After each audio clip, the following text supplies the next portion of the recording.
Ladies and gentlemen, my good friend, Neil.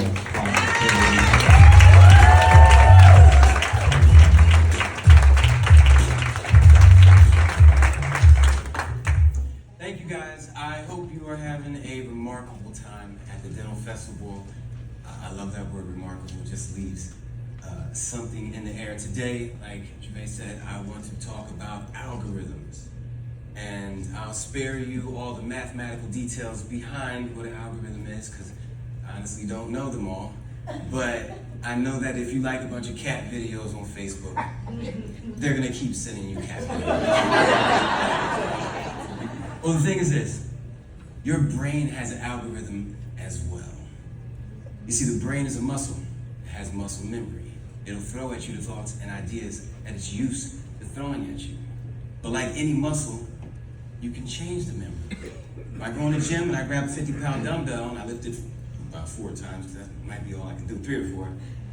After about a month, my muscle's going to grow very large. Now, if after that I switch it up to 20-pound dumbbells and I lift it 20 times, it's gonna shrink down a little bit. You know, it's gonna gain in density. Thus, I changed the muscle memory of this muscle like you can do to this one. Now, why would you want to change this muscle? I'll give you 3 great reasons. Who here has heard of the word cork? Not like popping bottles, but cork, Q-U-A-R-K. No one. Well, I'll break it down for you like this. Molecules are made of atoms. Atoms are made of subatomic particles, and subatomic particles are made of quarks. That's as far as science has gotten so far. And what we know about quarks is they can only be moved or manipulated by conscious effort, aka thoughts, strengthened by emotion. So this stage, my skin, you, me, gravity, everything that exists is made of quarks and can only be manipulated by our thoughts, which is why I have a shirt on all the time that says thoughts become things. You know, I'm just trying to remind everybody about that. So with that said, if I have we all have 60 to 70,000 thoughts on average per day per person, okay? 94% of them are on autopilot. Now, I don't know about you, but if my thoughts are creating my future and 94% of them are on autopilot, I'm gonna want that autopilot to be not thinking about yesterday in that house, thinking about tomorrow in that house. Thus, thoughts become things. And even for those who might not really believe in that, let's go to the second reason. If you're thinking differently, you're seeing things differently, you're responding differently, you're gonna get different outcomes, better outcomes. Now you're living a better life. Now during commercial breaks and while you're driving down the street, you're smiling, your brain is throwing at you better ideas, better thoughts. You're living in joy. That's a beautiful reason. Let's go to the third one. I call it the ripple effect. Now, we've all seen that extremely positive guy that walks in the room and you're like, what the heck is he so happy about? But low key, you're like, man, I want to think like that. He's usually about this high, with a thoughts become things shirt on. That doesn't just hit the people around you. It ripples. You go to work, you're going to ripple through your coworkers to the patients. Now you created an atmosphere where people want to be there. They like it. They're talking about how great it is there. And that's what you want, employee retention, patient retention. They go home and tell their friends how great their dental office is. Now you're bringing in new patients. And that's not even the best side, because this isn't just something for work. This is a life-changing thing. It's gonna ripple through your children and your family to their friends. They are going to attract and manifest and pull into their life more positive influences. Who doesn't want their kids to be hanging out with better people? It is what it is. We are tuning forks. Google it. We are literally tuning forks. We vibrate at a frequency, okay? If you think everything around us, the space between us, the air occupying that space, me, you, this stage is one gigantic energy wave. We just have different frequencies. And if you picture like a heart monitor, where it goes whoop, like that, that's us. We're just vibrating. And all of a sudden we have a really positive thought and we ripple upwards. We are sending a physical force out into the universe at that point. Your thoughts just aren't things. They become things.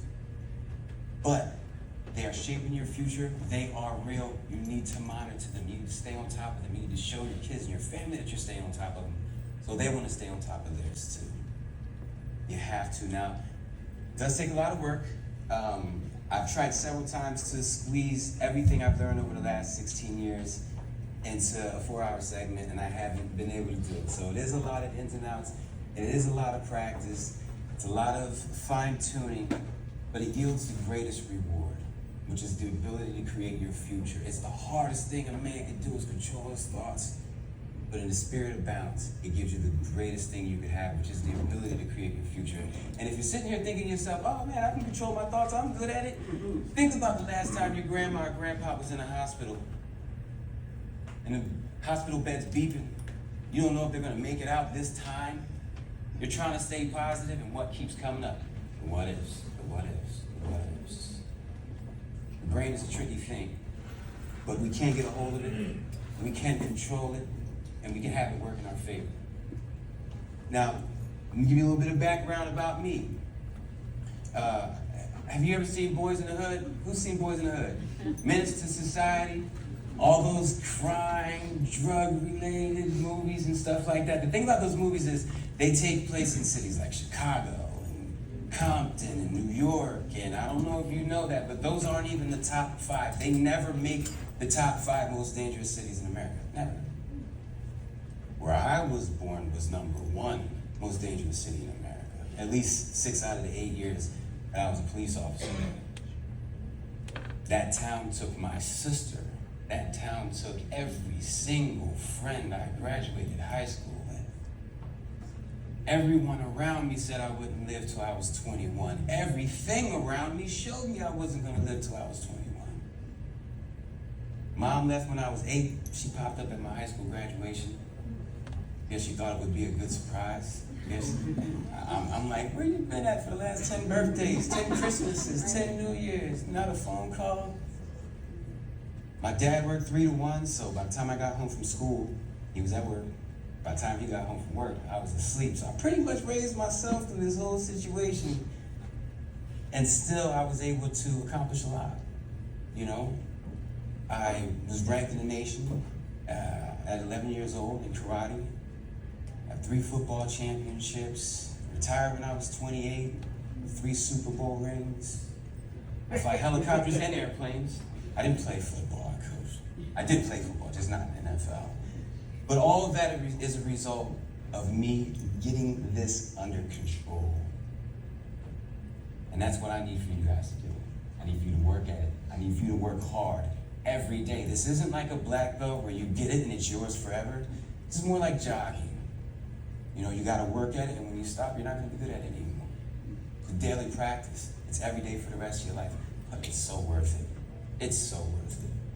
Sitting there, watching a commercial, smiling, it's worth it. But if you do that, and you sit next to your spouse, they might be like, what are you smiling at? So you gotta be prepared for the answer.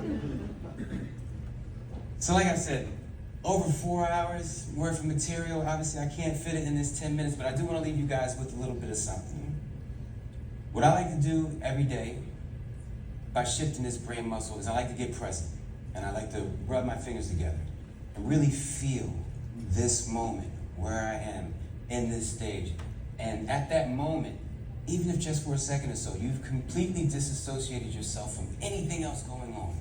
All the drama, work, bills, emails. Practice. Try it. I challenge you. Try to remember, try to do that at least 10 times today. And tomorrow, your brain is going to do it on its own like 3 or 4 times. You're just gonna be walking down the hallway, and all of a sudden you're just gonna be really present. And you're gonna say, wow, Neil was right. And then your mind is gonna go, okay, what now? I'm here, I'm present, what do I do now? That's when affirmations come in. I know everybody's heard of an affirmation, right? Everybody talks about how great they are. Affirmation's no good if you can't wake up enough to do them throughout the day. So train that muscle memory. Get 10 of these in today. Tomorrow your body will wake you up with 4. And when you do, Just say yes 10 times. That's the easiest affirmation. Say yes 10 times. By the third time, you'll be smiling. By the sixth time, your body will be throwing at you reasons to say yes, yes, yes. And I'll give you some more in the finals. I'll see you then.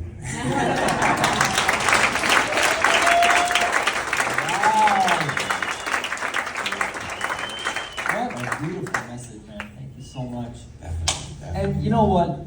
Before we get to the judges, seriously, where else can you get this stuff? You just don't. This afternoon has been so amazing. So I want to thank the speakers and everybody. What a great message. Judges. Thank you for that. So I think you embodied the reason why we're here, right? I think it's very hard to be a storyteller and educate us within 10 minutes, but you did. And you grabbed me right from the go. You had a great story, and then I learned something, which is fantastic, right? Like, so I couldn't ask for anything more. So very well done. Thank you.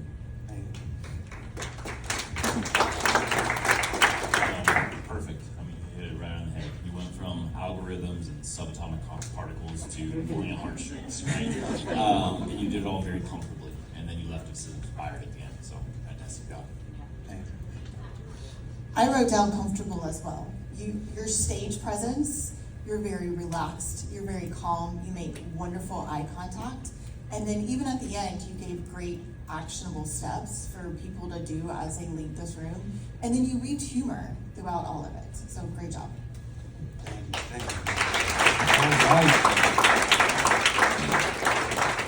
Thank you so much. I'm going to ask you to stay here for a second. Ladies and gentlemen, thank you so much for an amazing afternoon.